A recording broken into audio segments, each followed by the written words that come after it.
So, good evening, everybody. I'm Dr. Charan.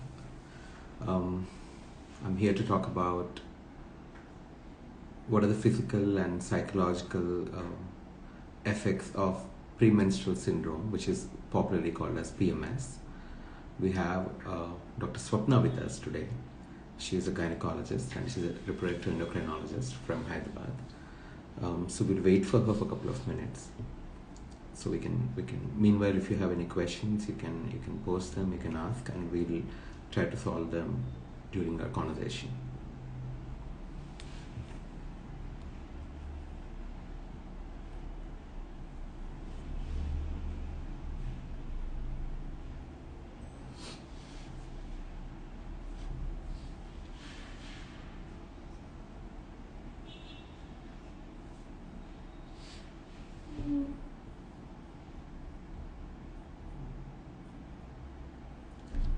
So this topic is not necessarily for women. Even men should understand about what are the premenstrual changes, because you can help your spouse or your siblings or your parents, anybody with because a lot of people don't understand the language.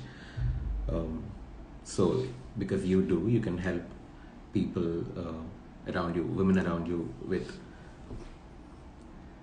any questions regarding premenstrual syndrome.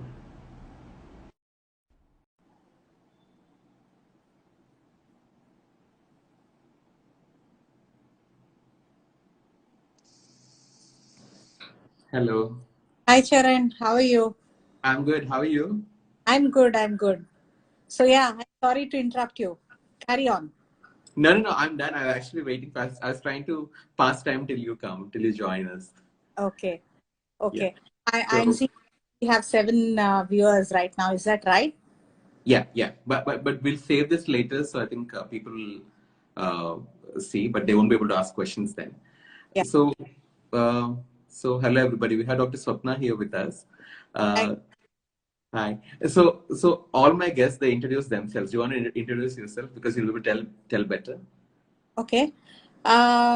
So I'm Dr. Swapna. I'm a gynecologist. I'm a second generation doctor, and I got into medicine very reluctantly because my time. I'm old, guys, by the way. I look young and happening, No, maybe she's not very old. old. So in my time, people listened to parents and we didn't argue, and they said, do this, and the parents laid down the law and we did it. And I absolutely hated going to medical college, studying. I think my daughter is locked down, so she's listening to all this.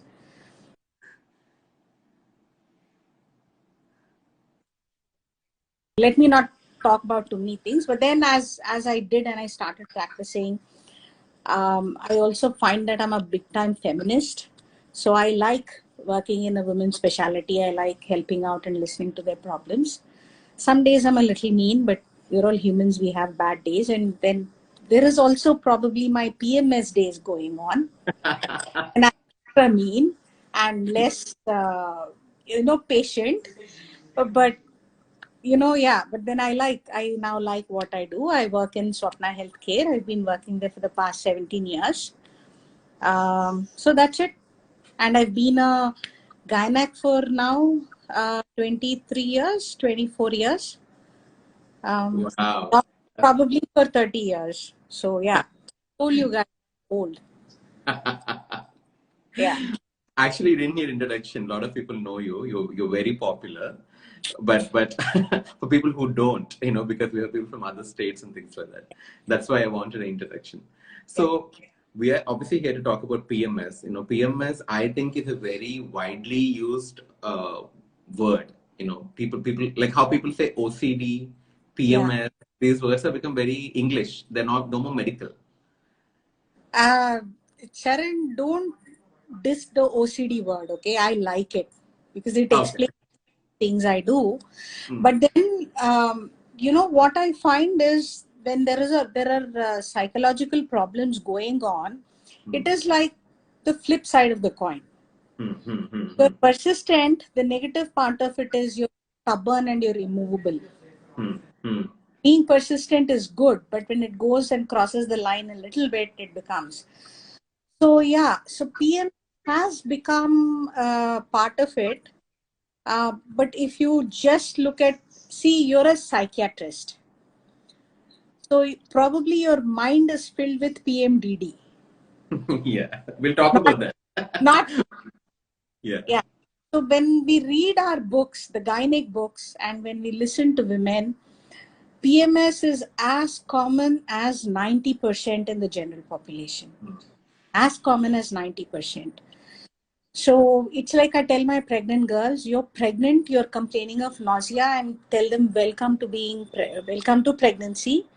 And then yes, it's there. If 100 girls are pregnant, 100 will have backache and nausea at some point. Yeah, yeah.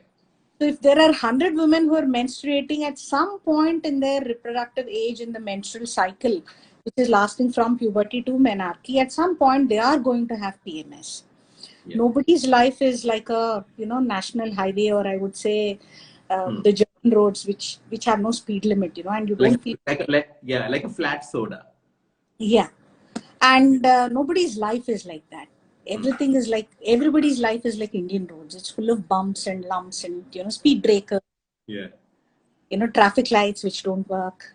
So your whole life goes into this thing, and then that's when you realize somehow your increased PMS, or for the first time when you start feeling the PMS, these breaks and these little ditches are when your PMS comes out. So I think that is why the incidence is about 90%, or I would say about 100%.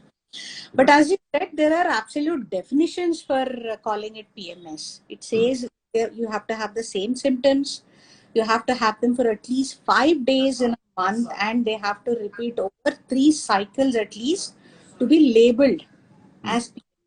Yeah, yeah. But we're talking about Indian women. If they have just for 3 cycles, they don't come running to you. Yeah, yeah. I find that they have to have it. I find that they're very patient women. They generally don't complain, and it has to be really bad. And it has to be for more than 6 to 8 months. Practically, that's what I see, for them to come in and ask for help. And then, the first line is always here, and then we talk to them, we listen to them, we ask them their symptoms, and sometimes, only when you probe and ask them, you find out they're having other symptoms of PMS, not the psychological one. Right. And when it becomes worse, or it goes beyond, as we go stepwise to talk about things, and it goes beyond, that's when you get the referrals for PMS. Right. So, that's what I find about PMS. Yeah. I mean, usually the patients that I see, the prevalence of PMS or PMDD is much higher in younger women rather than middle-aged or, around perimenopausal. Is that true? Or do you also see all age groups? I see all age groups. Now, you are probably seeing younger women because these women are more into, and I'm sorry again, I am reiterating for all the viewers that I'm old. And so my generation put up with crap for a longer time, which I find that there is no need to put up with crap for a longer time. Yeah. The younger generation is smarter, but that also makes them less patient. So probably they are more open to seeking help. Right. But I find that the PMS is more often, I see it in three age groups. I mean, 3 parts of the women's life. One, during the stupid intermediate, when we're all pushed into these stalls and asked to perform for NEET and for things. Right. I see it at that point as number 1. Number 2, I see when they're unable to have kids, or they've taken a break to have children, and they're going back to the career and handling house, in-laws, children, husband, is all becoming too much for them. Plus the career things, and they've already lost a little time to go back. And as I said, the ditches on the speed bumps set it up. It beats it up. And the third thing, again, I see it is exaggerated during the perimenopausal time. But then probably these women don't come to you. They turn up here because at that point it's also associated with a lot of menstrual disturbances. Menstrual disturbances, and yeah. Also, like you said, I think stress and what's the second group you said? The inability to conceive, inability to conceive. These are definitely very big risk factors that I see. Yeah, Yeah. any stress point. Yeah. And sudden weight loss, weight gain, and what is a little more undiagnosed is thyroid disorders. Yeah. Having abnormal thyroid values don't allow them to. They present as that, and I ask my girls. They come. They describe this whole level of things, and then I ask them to do the vitamins generally, and of course thyroid and the serum prolactin. And these are the things when they're wrong, your PMS is a little more exacerbated, and you slowly take this along with giving them tips and tricks and cognitive behavior therapy. Again, that I think you should talk about what they can do a little down the line when we start talking about PMS. Yeah. And a lot of them come up abnormal for prolactins because they're using a lot of PPIs and their prolactin goes up. Present as the PPI is again the use of PPI is again GERD, which is secondary. It's all a cycle. Yeah. It's all a cycle. You're stressed out, have ulcers, you use PPIs, your prolactin goes up, your life goes to hell. So basically, a lot of lifestyle. Yeah, a lot of lifestyle issues. And thyroid, of course. So many of us, maybe it's environmental factors, so many of us are deficient in thyroid and are not getting it adequately corrected. Also exacerbates the PMS they have. Right. What complaints do the women generally come to you, Charan? To me, I think the topmost complaint is definitely mood swings. Okay. But again, half of them, they fail to explain what are mood swings. They say that sometimes I'm happy, sometimes I'm sad. But I say that, but that's very normal, right? That's all of us. That's most of us, even men. Yeah. Don't talk about male PMS, huh?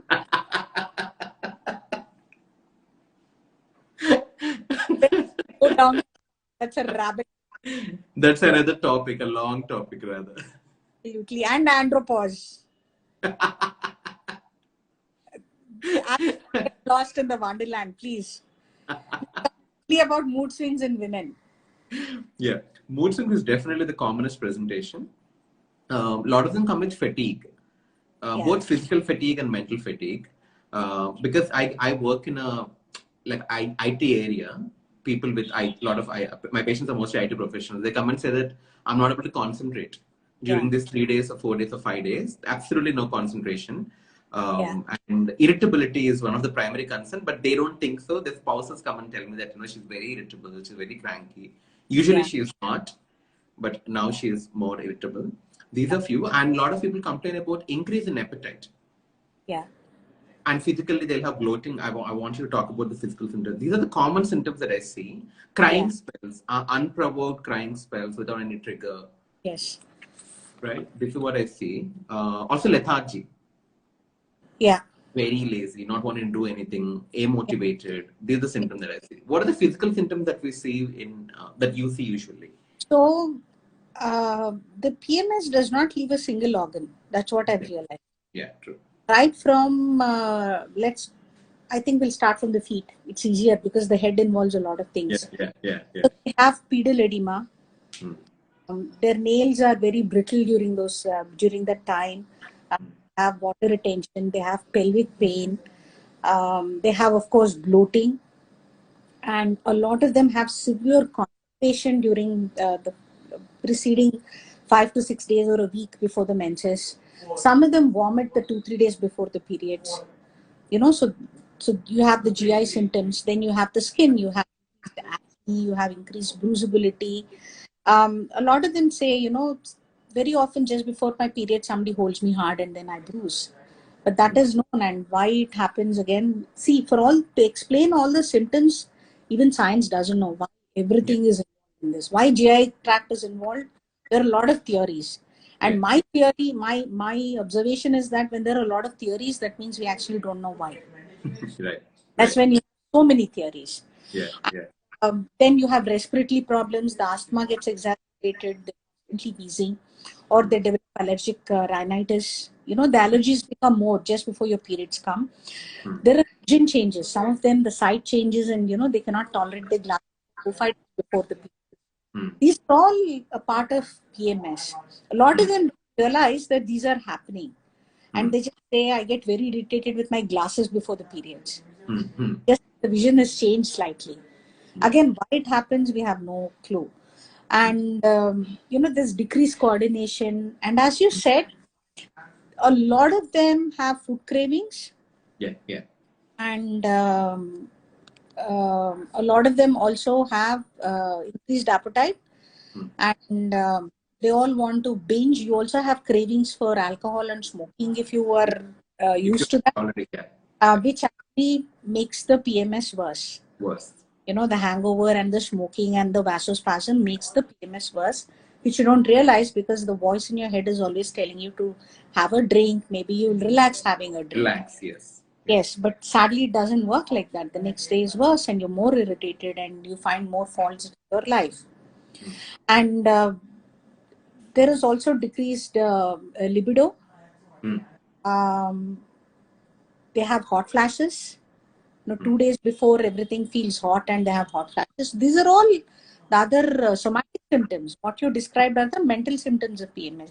And mastalgia. So many of them complain of pain and tenderness.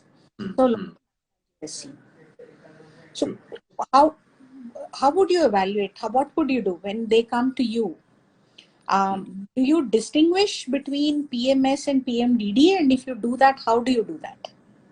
Before any of that, yeah. I think PMS, the early stages can be just lifestyle modifications, cognitive behavior therapy, and the other things which we can use.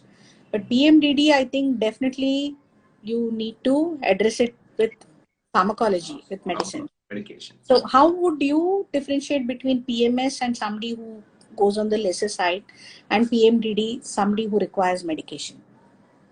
Before any of this, my approach is generally I try to rule out if they have clinical depression and anxiety. Because a lot of women, if they have anxiety or clinical depression, they don't seek help.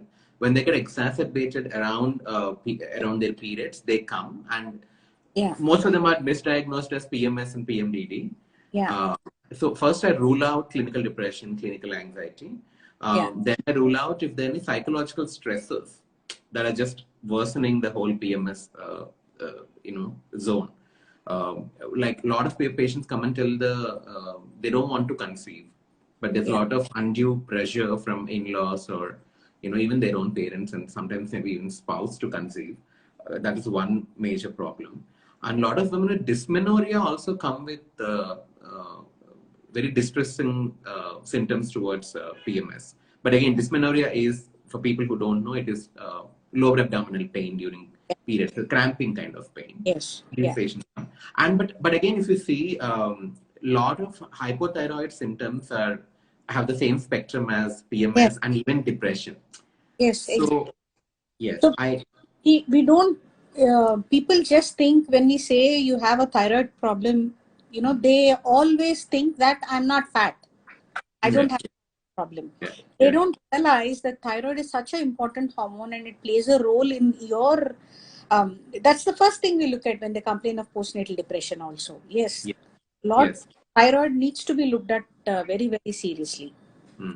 And again, vitamin D deficiency, because a lot of us work indoors and our diets are not all fat diets. So I see a lot of vitamin deficiencies, B12 deficiency. These two are must that I examine.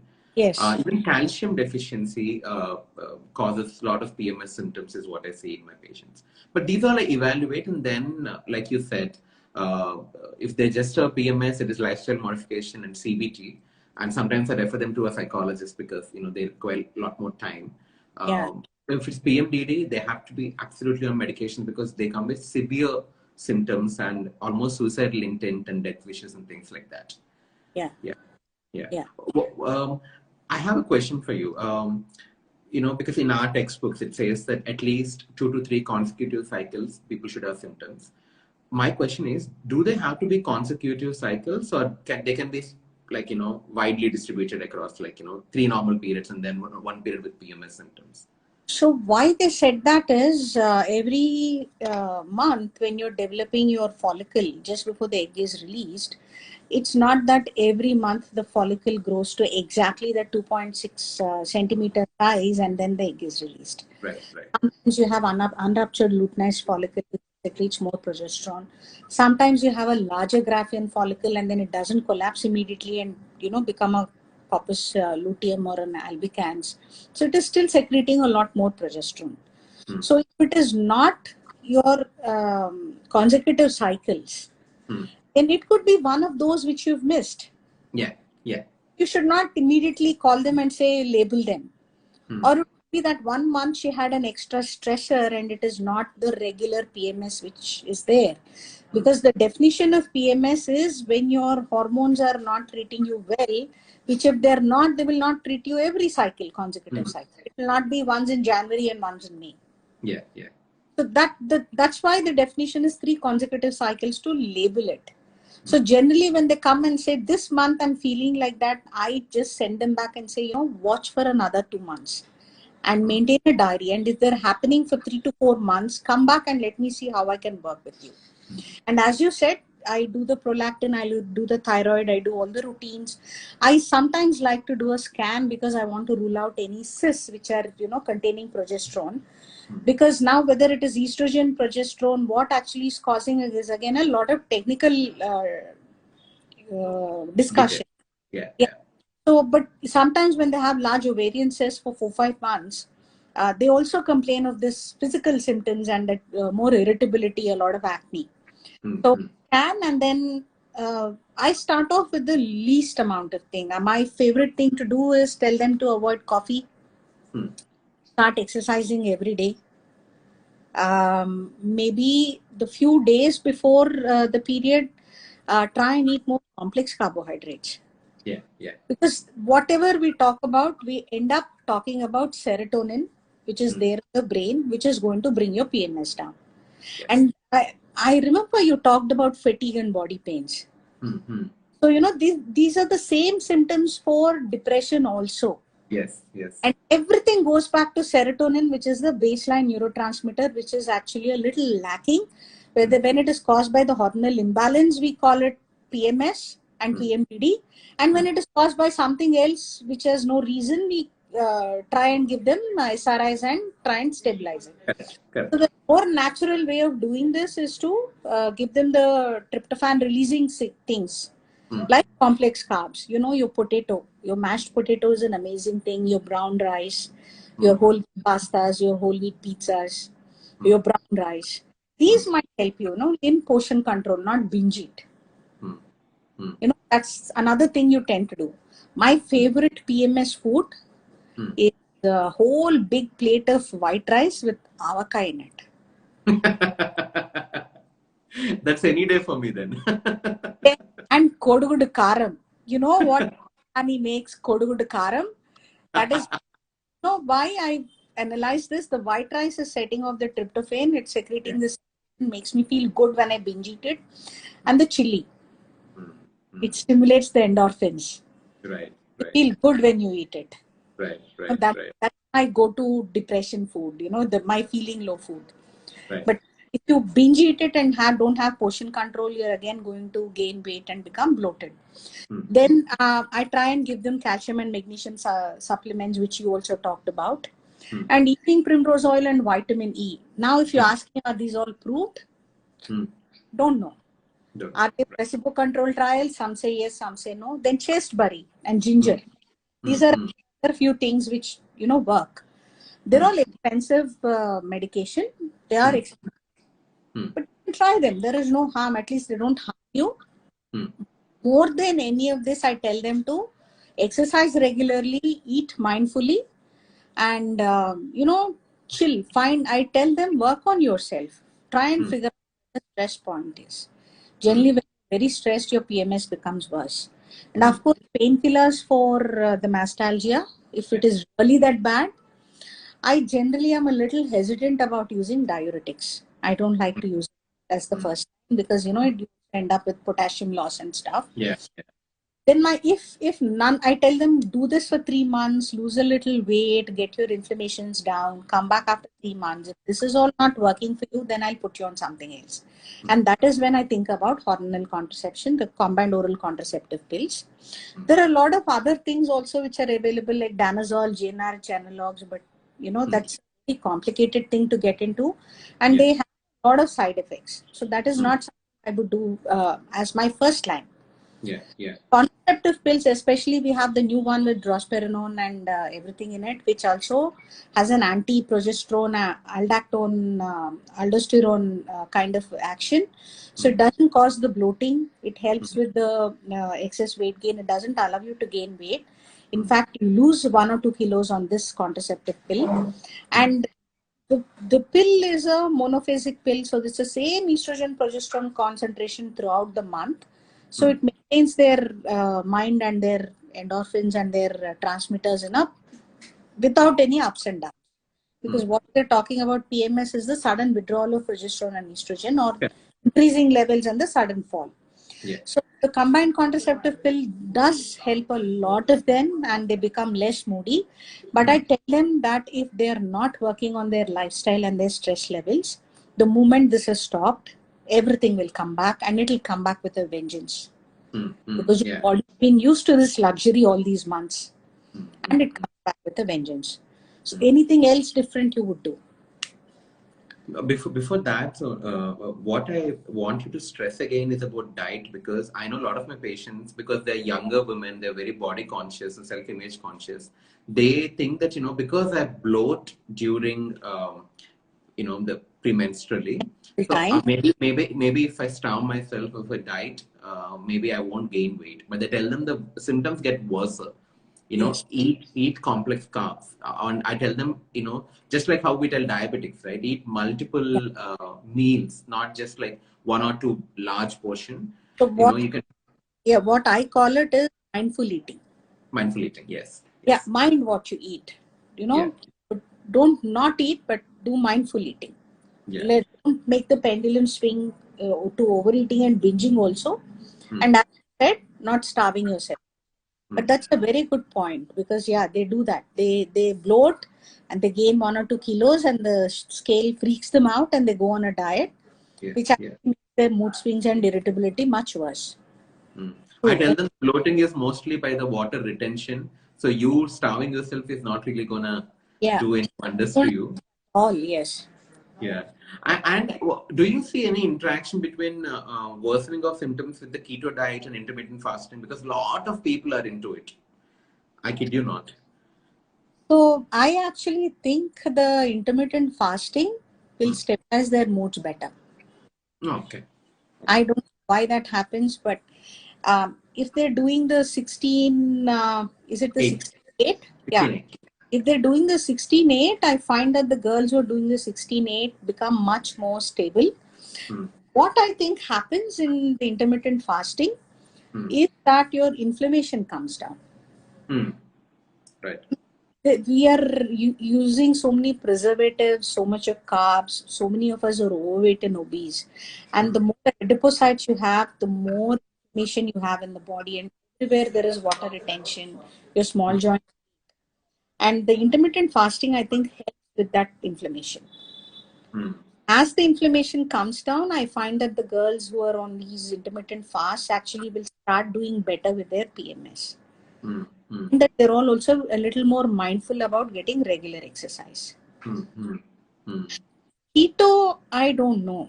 I don't know. Does it really help, or does it make them worse? I've not had anybody see, but then I also find that the people who are doing the keto diet and the intermittent fasting are mostly type A personalities. Yeah. And PMS and type A being very focused and very aggressive go hand in hand. I don't know if it is that interaction or what it is, but intermittent fasting, I think, is going to help them. Yeah, but I've seen patients who are on keto, they did much worse than they would do on any other diet. Probably because there's a lot of ketone bodies going on. Your natural I think, your natural neurotransmitters and all don't do as well, I think, on keto diets. That's why they say you're faster and smarter. But I've also seen people on keto diet, always be in a cloud. Yeah, I think it's very foggy. Even I have tried personal keto diet for a month. I felt dizzy, drunk, foggy. I Yeah. couldn't concentrate on things because there's no carbs, right? I mean, Yeah, brain and largely depends on carbs. and it doesn't suit everybody. So maybe, keto diet. But as I said, I think the intermittent fasting is going to Fasting. the PMS. Yeah. I was reading some article today. It says that aerobic exercise helps with PMS than anaerobic exercise, because I usually tell like yoga, meditation, that this, but they're saying like doing some Zumba aerobics that really helps with PMS. Is there any like validity or anything So for this? It's the same thing, right? yeah, when you do strength training, I don't think you get such a big shot of endorphins. Oh, we True. have Ranveer Singh who started a live video competing with us. Who did? Ranveer Singh. Find him hard, so I follow him. I think there's no competition.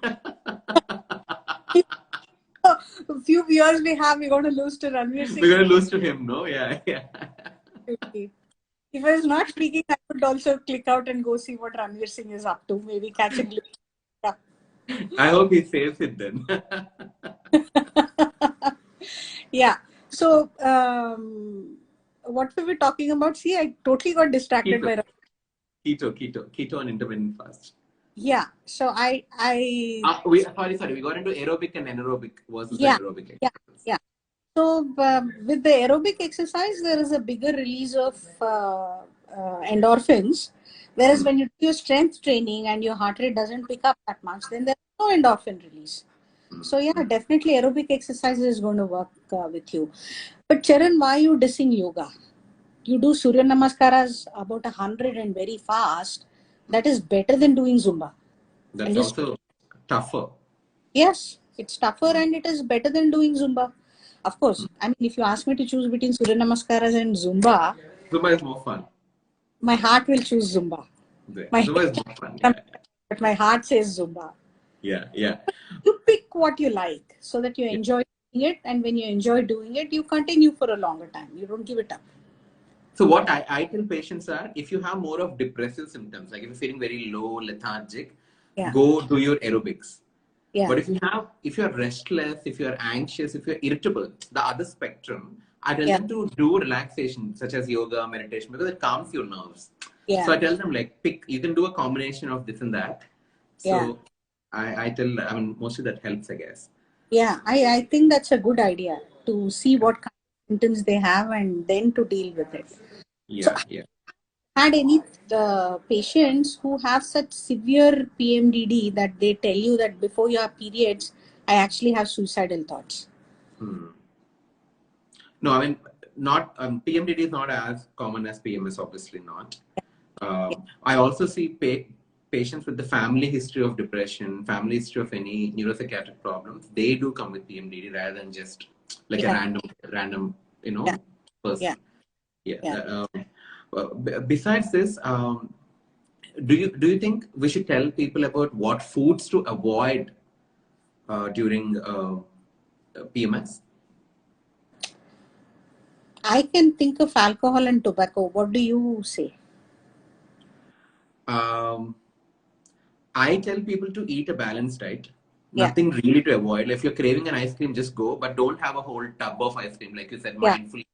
Yeah. Because people do that. A lot of people do that. Yeah. And also, social media and movies also advertise that in a way that you have PMS, just sit and eat a tub of ice cream. So people think that's... Bridget Jones' Diary made it popular. Too young to see that movie? I didn't watch that movie, but I know, like, I get the vibe of the movie. Yeah. I'm sure they said something like that. Yeah. Yeah, so I think people do that. So I tell them eat mindfully. If you're craving something, just go for it.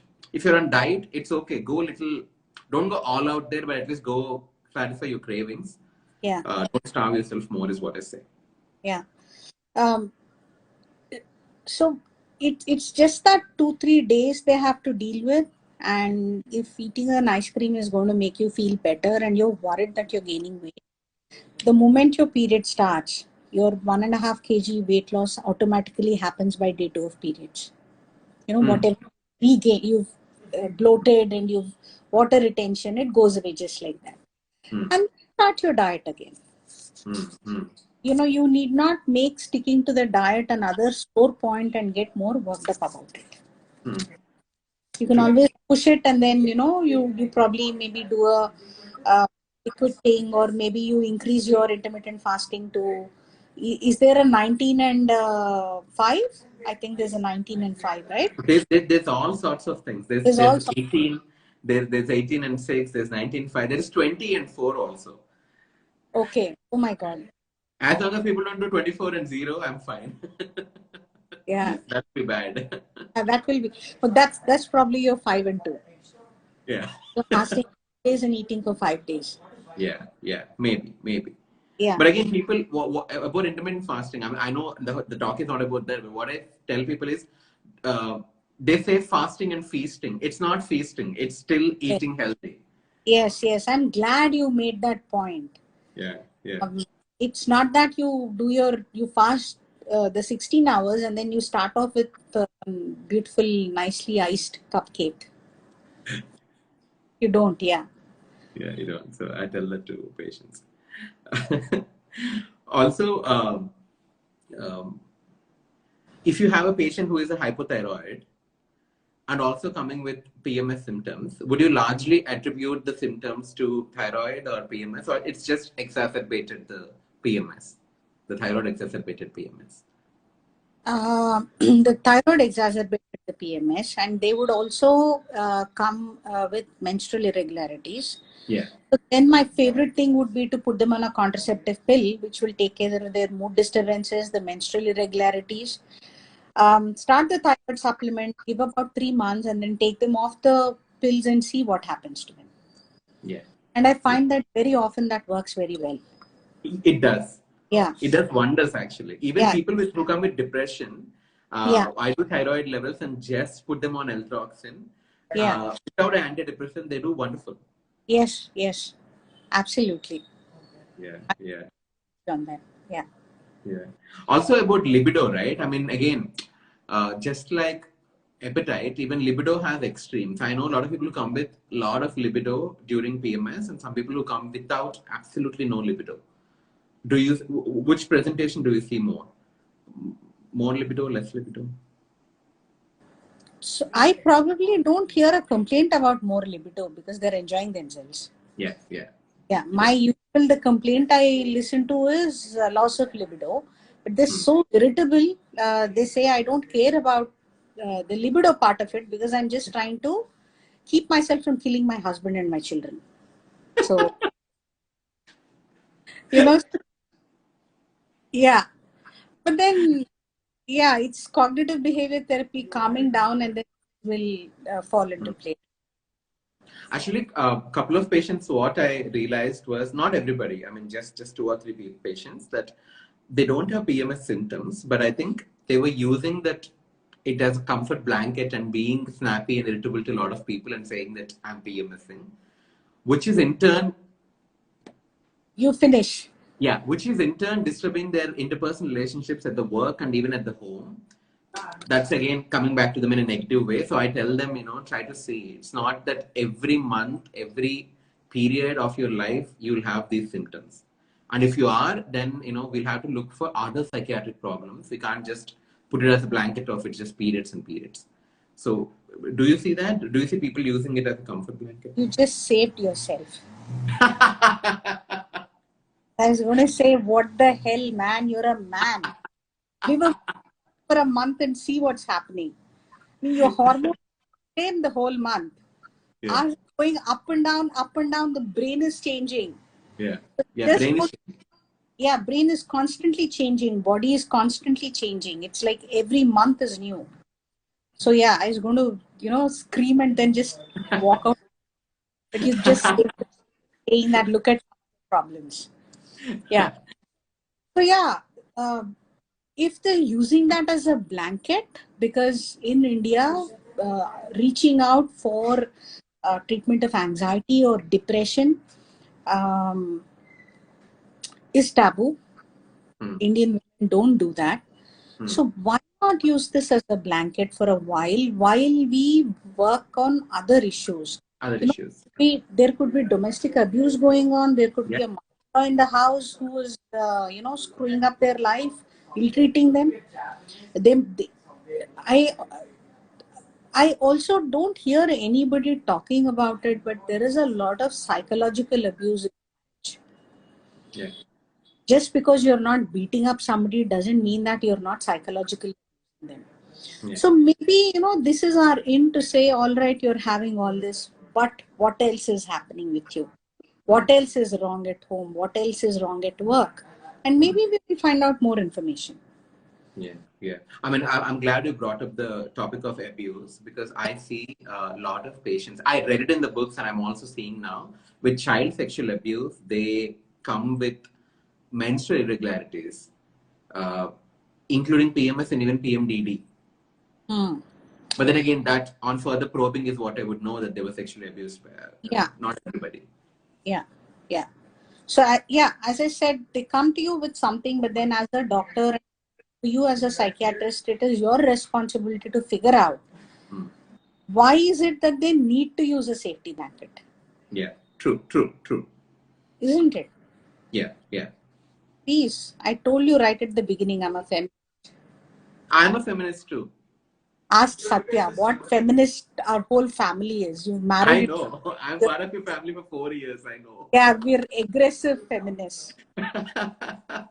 Come on, third generation educated working women. Yeah. So, And mostly doctors, that too. yeah, and our grandmothers all read papers and only discuss. My grandmothers discuss politics and read papers, and none of us would get breakfast till the paper is read from cover to cover. So, yeah, poor Kamlakar also has an issue with that. I'm sure I have, but we are pleasing otherwise. So it's okay. You can put up with one other point. I would not say negative point, but yeah. Do you see patients coming with sleep disturbances around, during the time of PMS? Either it is hyper, they're sleeping all the time, they don't want to get out of bed, or they're not sleeping for a whole week. Yeah, I do. When it reaches to that point where if they're not getting out of the bed and they have nothing urgent to do it, I tell them just indulge yourself for a day or so and leave it alone. Again, I'm a feminist. But if it is definitely causing a lot of anxiety because they're unable to reach deadlines and goals and, even function in the house, and it's for 2-3 days, then yes, definitely they need help. And this is when I'm generally a little hesitant about starting SSRI and all by myself, and I refer them to a psychologist and a psychiatrist and let them work on it. Because it's not just that one tablet you take and everything is done, but to look at getting off the tablet, I think you need to be with a support group, you need to be with friends and talk it out and, learn how to handle the stress. Right. ఎంత చెట్టుకు అంత గాలి. Right. You also have, I also have, Modi also has, Trump has a lot more because he's not mask also. Yeah. So anyway. I wanted to ask you a question which I forgot because I was invested into what you're saying. This is about. I completely forgot. Okay. Do you have to say anything else? Like, what are the do's? Okay. Sorry, I remember the question. This is about in abroad, right? Mainly in USA. I think UK. They have PMS support groups. Yeah. Where women during their periods they actually meet and they talk how they feel, so they went out and they feel better. Yeah. But do we have any in Hyderabad or in India? No. I am very, very interested in starting support group. I think there should be a support group for new mothers because it's a very trying time and you feel all alone and unsupported. It's nice to know that, there are a lot of people who are in the same boat. Same boat, yes. And the other thing I feel which requires a lot of support, which nobody listens to, is weight loss and lifestyle management. Generally when you have weight issues, you also have a lot of other issues. Yeah, self-esteem and things like that. Yeah. So many other issues. It could be stress, it could be binge eating, it could be stress eating, it could be domestic abuse, it could be a whole bunch of crap, psychological abuse, Yeah. where people are body shaming you and Yeah. things like that. Especially if you are going up and down, then definitely there are issues, and it is not that easy to lose weight, stick to a diet, especially if your trigger point for eating is stress and you're unable to handle it any other way. Yeah, So yeah. absolutely, as you said, support group for PMS, because it really drives you crazy. Support group for weight loss and support group for new mothers are what I think we desperately need in India, and we don't have. Yeah, yeah. But then again, I don't know how support group. We are still very backward in acting that depression is like having, hormonal imbalance, or it's like having acne. They're very willing to go get treatment for acne, but they're so unwilling to go get treatment for depression or even acknowledging the word depression. So I don't know. Just to get to there, I think will take a long time. I don't know how invested they would be in attending support groups, because that again requires a lot of commitment. Hmm. Hmm. Just to give another perspective, I think maybe because I work in an urban setup, a lot of patients are forthcoming. I don't see taboo at all, to be very, very honest. Mm. But again, it's the population that I'm working with may be different from the population that you're seeing and things like that. The population you are working with, you're a psychiatrist. They've already come to you. Hmm. If I have told 10 women that, this is not an issue I can deal with, either go to a psychologist or go and visit a psychiatrist, I see only 2 end up there. Hmm. The 10 to 10 don't go there. But it also happens that a lot of people go on their own tell. I mean, not to you. Of course, they would tell you because you're a doctor. But otherwise, and a lot of people maybe not telling because there are a lot of other questions that are going to come your way. That's the whole reason why I started this midweek's mental health, where we are talking about how mental health and physical health are so interrelated. Mental health and women health is so interrelated. Yeah. Yeah. Like you beautifully said that during period your brain changes. A lot of Yeah. people don't know. They think only your uterus changes. That's Yeah. not true. Your brain changes, your whole physiology changes. Yeah. You don't metabolize your food also the same way. Hmm. Yeah. So yeah, you're right. There's probably not a lot of awareness also. Hmm. Yeah, I think that's the main thing. That's why I think before treating, I came up to destigmatize it. So people are like, oh, okay, you know what? I should go and see a doctor. Yeah. It's normal, which is very important. Yeah. Discussions are healthy, right? Yeah. Yeah. I think we pretty much discussed all about it. Yeah, and we've gone on to 48 minutes. I'm surprised people are still watching us. Yeah, a lot of women are watching. I mean, I understand it's a more relatable topic. In the beginning, before you joined, I said even men to watch it because they can help their parents or spouse or siblings or anybody, like girlfriend, anybody they can help. Right? Yeah, absolutely. Especially if you have parents who can't, like, if you have to translate English to Telugu, so you can be a good mediator. Yeah.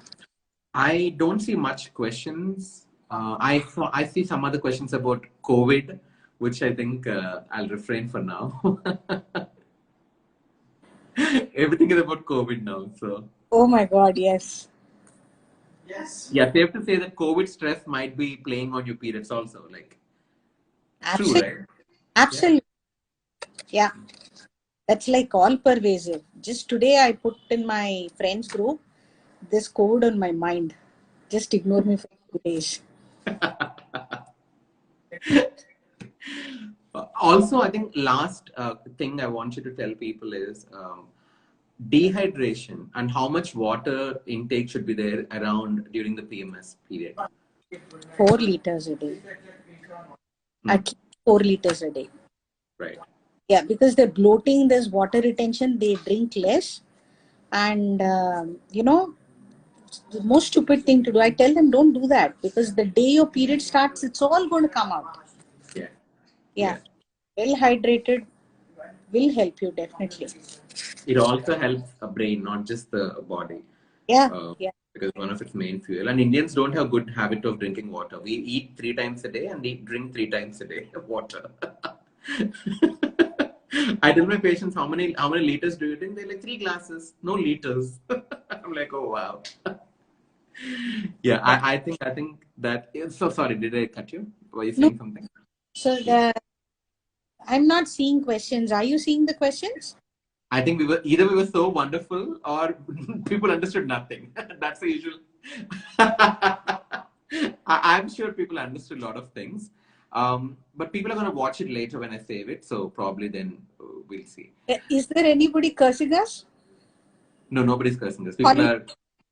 No, nobody. People are like, yeah, you're right about yoga. Surya Namaskaras really help. It Yeah. aligns chakras and things like Good. that. Good. Yeah. I'm glad. All right. So that brings us to end. It was wonderful. I think we're also catching up outside the family area. This is Yeah. great.